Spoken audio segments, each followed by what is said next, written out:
Right. So in verse 23, it says these people are having children. Yes.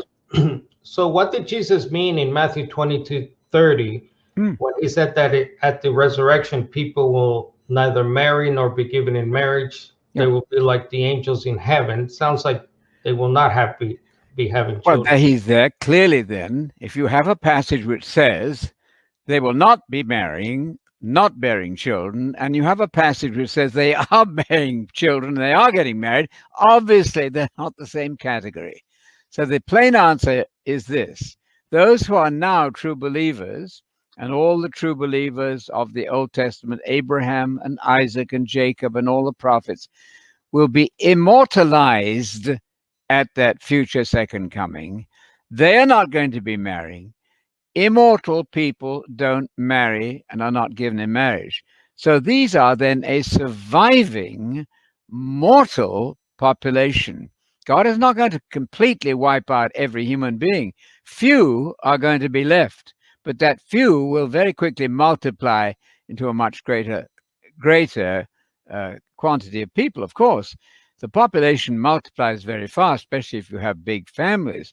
So we must make a distinction between the immortals, who are not going to marry, and the mortals, who will be bearing children, as we read in 23, verse 23 of Isaiah 65 there.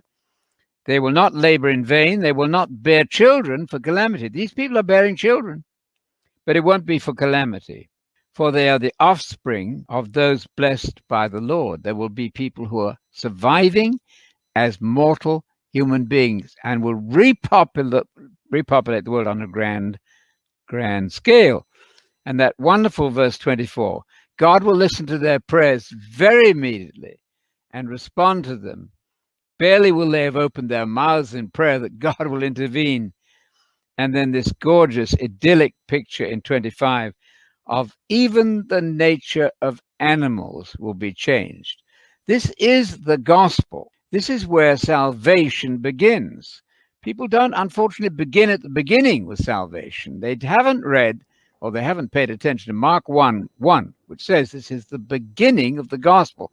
And it's a gospel about this vision of the future. And you're to repent and you're to believe in that vision of the future and proceed with that as the basis of your whole existence. So would this mean, Anthony, when people who are married now, does that mean at the resurrection we will remain married to our spouses and continue to have children or not? No. I don't think so. But we'll have to wait and have some of those questions answered when that happens. No, we'll obviously recognize the person we're married to now, but we're not going to be in a sexual relationship, obviously, as immortals. I think that's quite clear. There's a big system out there called Mormonism, which Yeah. teaches eternal marriage to spouses. So